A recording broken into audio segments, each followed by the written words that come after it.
Hello दोस्तों, आज हम बीपीएससी 12 फरवरी 2023 को जो पेपर हुआ है उसको डिस्कस करेंगे। तो चलते हैं पहले क्वेश्चन की ओर। पहला क्वेश्चन पूछा गया है हमारा, कंकाल के वे हिस्से जो हड्डी की तरह सख्त नहीं होते हैं और जो मोड़े जा सकते हैं उसे क्या कहेंगे? तो राइट आंसर होगा कार्टिलेज। अगला क्वेश्चन पूछा गया है हमारा,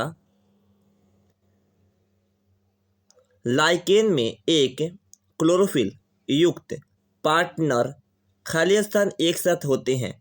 इसका राइट आंसर होगा शैवाल और कवक। चलते हैं अगले क्वेश्चन की ओर। अगला क्वेश्चन है हमारा, मादा एन्फिलीज और मादा क्यूलेक्स में अलग अलग किया जा सकता है क्योंकि वह बैठती हैं। तो इसका राइट आंसर होगा समानांतर, यानी अंध अस्तर के समानांतर, ऑप्शन नंबर सी। अगला क्वेश्चन है हमारा,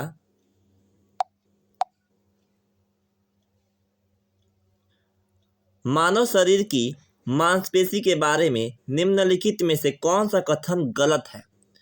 पहला ऑप्शन है हमारा, मांसपेशियां केवल हड्डियों को धक्का देती हैं। दूसरा है, मांसपेशियां जोड़ों में काम करती हैं। तीसरा ऑप्शन है, सिकुड़ने पर मांसपेशियां छोटी, सख्त और मोटी हो जाती हैं। देखिए, इसका ऑप्शन नंबर ए और ऑप्शन नंबर बी दोनों सही है, लेकिन इसका राइट आंसर होगा ऑप्शन नंबर डी, उपयुक्त में से एक से अधिक। अगले क्वेश्चन की ओर चलते हैं। अगला क्वेश्चन है हमारा, 20 सेंटीमीटर फोकस दूरी के एक उत्तल लेंस की सतह पर सफेद घोड़े का प्रतिबिंब बनाने के लिए बड़ी संख्या में काले रंग की पतली पट्टियां बनाई जाती हैं। वह प्रतिबिंब कैसा दिखाई देगा? पहला है हमारा ऑप्शन, कम चमक वाला एक घोड़ा। सेकेंड ऑप्शन है, काली पट्टी का एक जेब्रा, ये तो होगा ही नहीं। और थर्ड हमारा है, काली पट्टी का एक घोड़ा। तो राइट आंसर होगा ऑप्शन नंबर सी, काली पट्टी का एक घोड़ा। अगला क्वेश्चन है हमारा, ध्वनि की तीक्ष्णता किसके द्वारा निर्धारित की जाती है? तो पहला ऑप्शन है ध्वनि का वेग, ये गलत है। दूसरा है ध्वनि के आयाम, और तीसरा ऑप्शन है ध्वनि का तरंग दैर्घ्य। चौथा है उपयुक्त में से एक से अधिक या उपयुक्त में से कोई ना।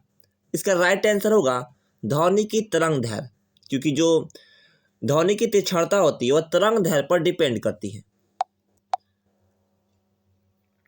अगला क्वेश्चन है हमारा, निम्नलिखित में से कौन फोटो इलेक्ट्रिक उपकरण डिजिटल अनुप्रयोग के लिए सबसे उपयुक्त होता है? तो देखिए, ध्यान दीजिएगा, इसका पहला ऑप्शन है फोटो डायोड, बिल्कुल सही है। सेकेंड ऑप्शन है फोटो वोल्टिक सेल, और थर्ड ऑप्शन है फोटो उत्सर्जक। ध्यान दीजिएगा, ऑप्शन नंबर बी भी सही है आपका, फोटो वोल्टिक सेल भी सही है और ये भी सही है, यानी इसका आंसर होगा उपयुक्त में से एक से अधिक, क्योंकि ए और बी दोनों इसका आंसर सही है। अगला क्वेश्चन में बात करते हैं। अगला ऑप्शन है हमारा, क्वेश्चन है हमारा, बॉल बेयरिंग का उपयोग स्थैतिक घर्षण को निम्नलिखित में से किस में परिवर्तन करने के लिए किया जाता है? तो राइट आंसर होगा आपका रोलिंग घर्षण। 10 क्लास का क्वेश्चन है आपका। अगला क्वेश्चन है हमारा, फुटबॉल के खेल में एक गोलकीपर फुटबॉल को गोल में फेंकने के बाद अपने हाथों को पीछे की ओर खींचता है। यह गोलकीपर किस प्रकार सक्षम बनाता है? तो ध्यान दीजिएगा, जब गोल पीछे आता है तो उसके क्या होता है, संवेग की दर को कम करने के लिए हमेशा ऐसा किया जाता है ताकि उसको कम चोट लगे। तो ऑप्शन नंबर ए इसका सही आंसर होगा। आगे चलते हैं।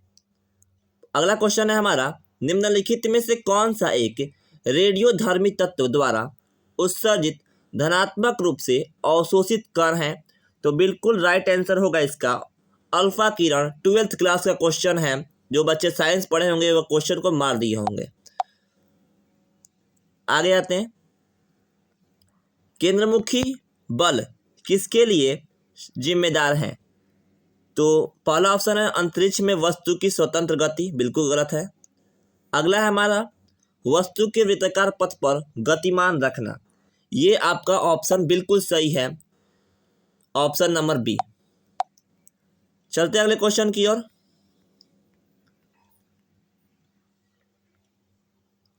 निम्नलिखित में से किस ऊर्जा परिवर्तन में घर्षण बल शामिल होता है? पहला है आपका गतिज ऊर्जा से उष्मा ऊर्जा, सेकेंड है स्थितिज ऊर्जा से ध्वनि ऊर्जा, थर्ड है आपका रासायनिक ऊर्जा से उष्मा ऊर्जा, और चौथा है उपयुक्त में से एक से अधिक और उपयुक्त में से कोई ना। तो इसका राइट आंसर होगा ऑप्शन नंबर ए और ऑप्शन नंबर बी, यानी गतिज ऊर्जा से उष्मा ऊर्जा और सेकेंड होना चाहिए स्थितिज ऊर्जा से ध्वनि ऊर्जा, यानी हमारा दोनों सही है, इसलिए इसका राइट आंसर होगा उपयुक्त में से एक से अधिक। अगले क्वेश्चन की ओर चलते हैं। अगला क्वेश्चन है हमारा, एक बस सीधे रास्ते पर चल रही है और अचानक दाईं ओर एक तेज मोड़ लेती है, बस में बैठे यात्री क्या होगा? तो राइट आंसर होना चाहिए आपका बाईं ओर झुक जाती हैं, बिल्कुल सही होगा ऑप्शन नंबर सी, बाईं ओर झुक जाती हैं। चलते अगले क्वेश्चन की ओर। अगला क्वेश्चन है हमारा, एक संगीत कार्यक्रम में ऑर्केस्ट्रा बजाने वाले एक सितार वादक तनाव को समायोजित करने की कोशिश करता है और स्ट्रिंग को उपयुक्त रूप में बांधता है, ऐसा करके वह क्या ठीक करने की कोशिश करता है? तो राइट आंसर होगा ऑप्शन नंबर ए, अन्य वाद्य यंत्रों की आवृत्ति के साथ सितार स्ट्रिंग की आवृत्ति। ध्यान दीजिएगा कि क्या होता है, इसको सेट करता है। अगला क्वेश्चन है हमारा, पदार्थ के एक रूप का कोई निश्चित आकार नहीं होता है लेकिन इसका एक निश्चित आयतन होता है, तो बताइए क्या होगा? मट्टी का तेल, इसका निश्चित आकार नहीं होता लेकिन आयतन तो सेम होता है ना। 1 किलो का लीटर का 1 किलो बोतल में भर सकते हैं तेल को, या किसी बर्तन में भर सकते हैं, तो उसका आयतन निश्चित नहीं है लेकिन आकार निश्चित नहीं है, लेकिन उसका आयतन निश्चित है। आगे चलते हैं। कुछ धातु ऑक्साइड अम्ल और क्षार के साथ अभिक्रिया कर नमक और पानी बनाती हैं, उन्हें उभयधर्मी ऑक्साइड कहते हैं। उभयधर्मी ऑक्साइड क्या, एक उदाहरण दीजिए? तो इसका राइट आंसर होगा ऑप्शन नंबर बी, Al2O3 और zinc oxide, option number B. अगला क्वेश्चन है हमारा, कौन सा गैस अपने ग्रीन हाउस प्रभाव से ग्लोबल वार्मिंग के लिए योगदान करता है? तो पहला ऑप्शन है कार्बन डाइऑक्साइड, बिल्कुल सही है। सेकेंड है नाइट्रोजन ऑक्साइड और थर्ड है आपका मीथेन। तो ध्यान दीजिएगा यहाँ पर उपयुक्त में से एक से अधिक होगा, क्योंकि मीथेन हो या कार्बन डाइऑक्साइड हो, सब के सब ग्लोबल वार्मिंग के लिए जिम्मेदार होते हैं। तो ऑप्शन नंबर डी, उपयुक्त में से सभी। आगे चलते हैं ऑप्शन नंबर क्वेश्चन नंबर 19 पे। अम्ल धातु कार्बोनेट से अभिक्रिया कर खालिस्तान गैस मुक्त करती है, तो राइट आंसर होगा CO। अगला है हमारा,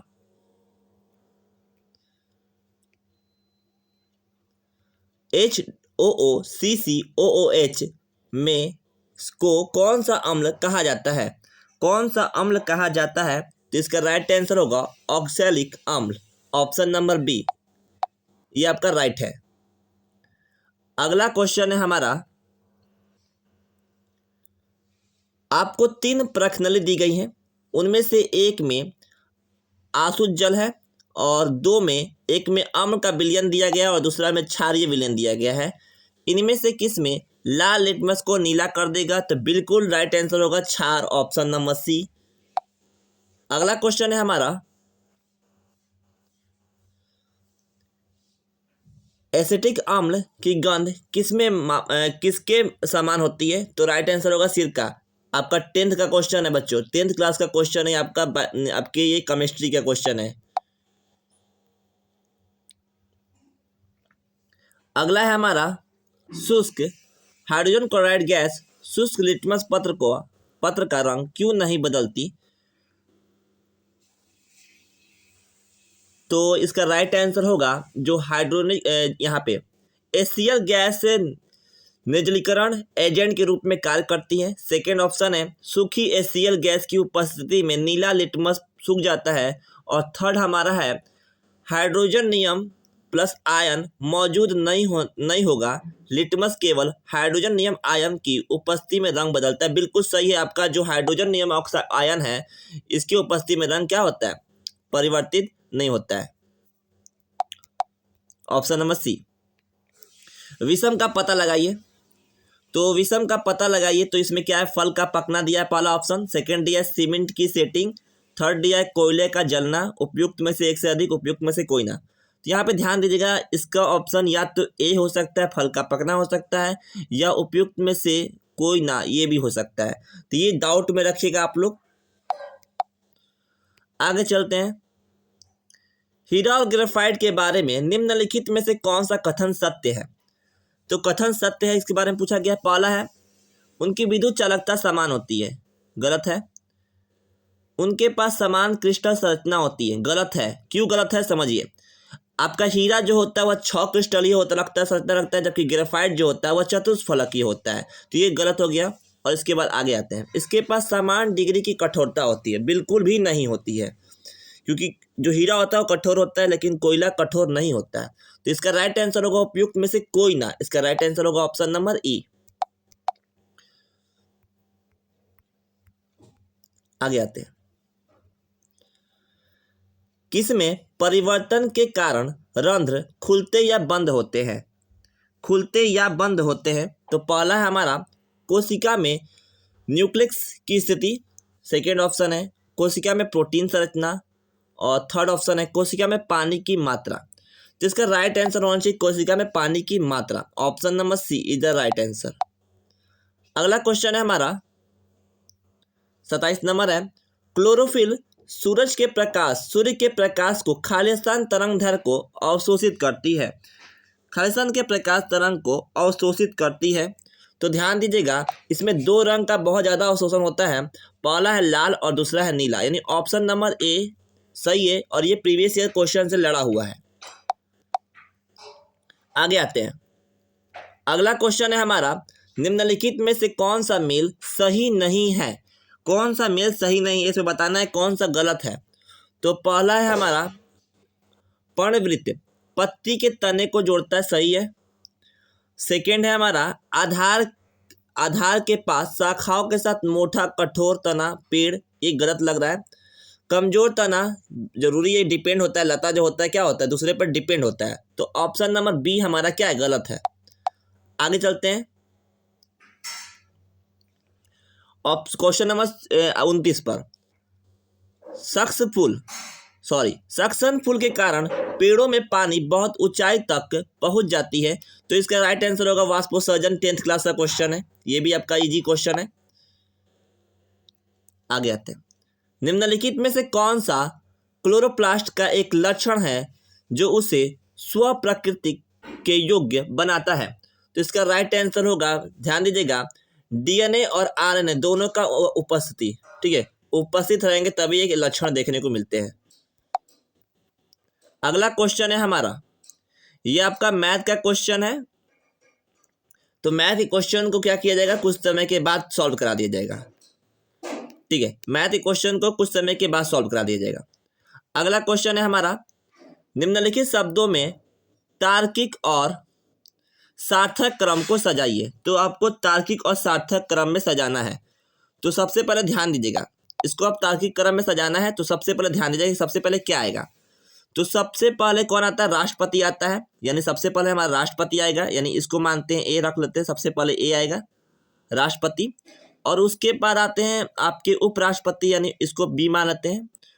उसके बाद प्रधानमंत्री आते हैं, सी हो गया। और उसके बाद आते हैं अध्यक्ष, ये आपका डी हो गया, और ये आपका ई हो गया, यानी ऑप्शन नंबर सी ये आपका सही है, ऑप्शन नंबर सी आपका सही है, ठीक है।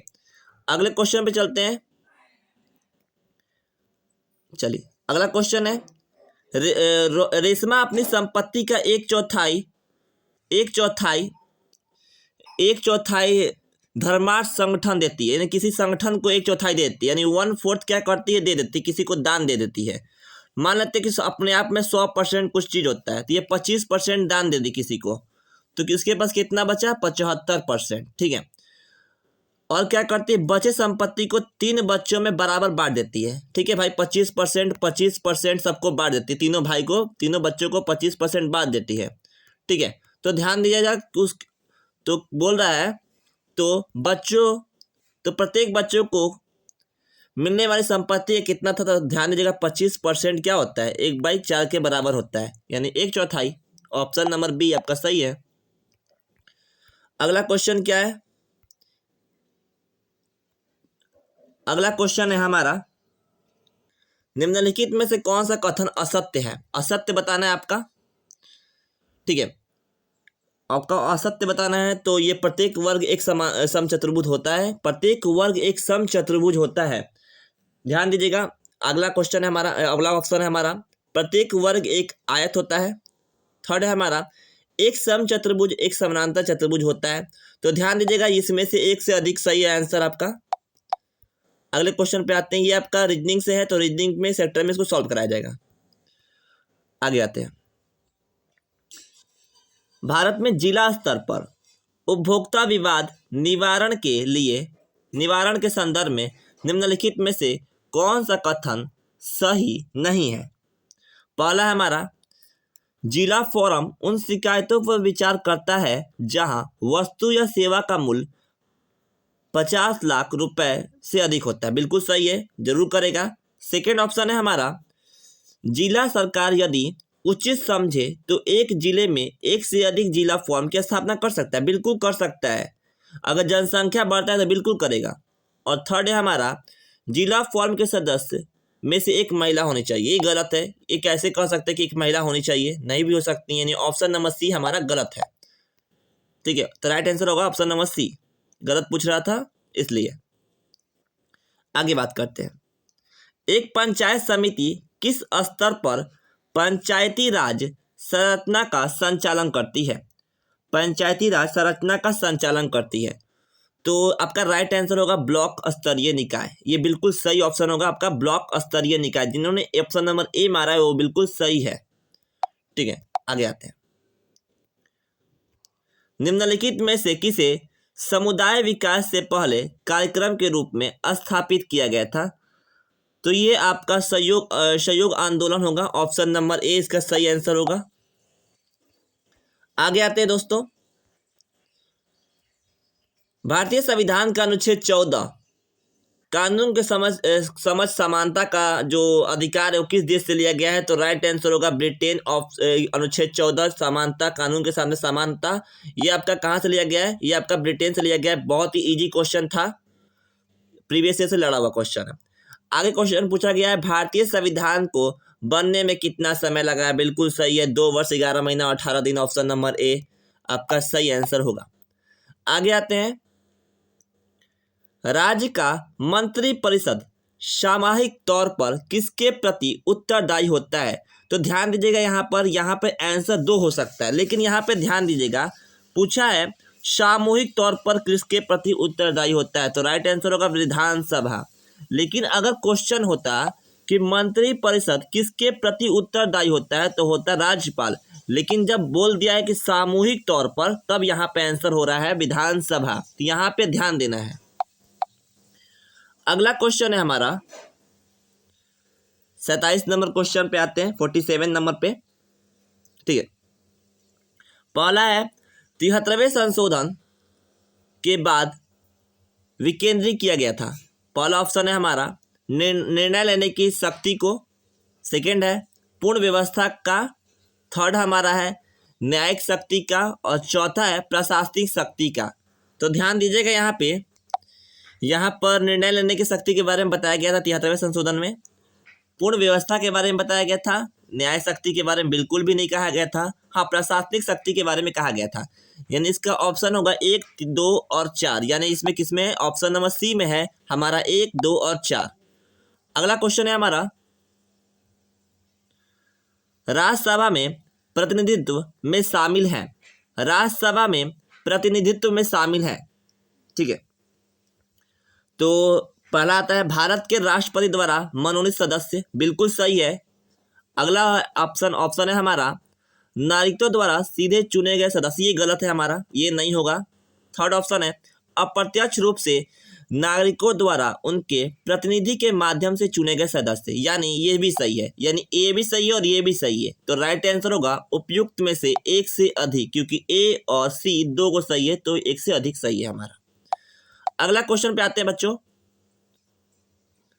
निम्नलिखित में से किसका संबंध भारत के सर्वोच्च न्यायालय से है? तो आपका पहला ऑप्शन है कॉलेजियम प्रणाली, बिल्कुल सही है। इसी के माध्यम से क्या होता है कि चुना जाता है, जो आपके वकील होते हैं, जो जज होते हैं, इसी के माध्यम से उनकी नियुक्ति होती है। सेकेंड है आपका अपीलीय अधिकार क्षेत्र और थर्ड ऑप्शन है मूल अधिकार क्षेत्र। ध्यान दीजिएगा, अगर आपके मूल अधिकार पे कोई भी दिक्कत होता है तो सीधा जाएंगे किसके पास? सर्वोच्च न्यायालय के पास। इसका राइट आंसर भी होगा उपयुक्त में से एक से अधिक। 73वें संविधान संशोधन अधिनियम के तहत पंचायती राज संस्था में चुनाव लड़ने के लिए न्यूनतम आयु रखी गई है, तो राइट आंसर होगा 21 वर्ष। अगला क्वेश्चन पे आते हैं।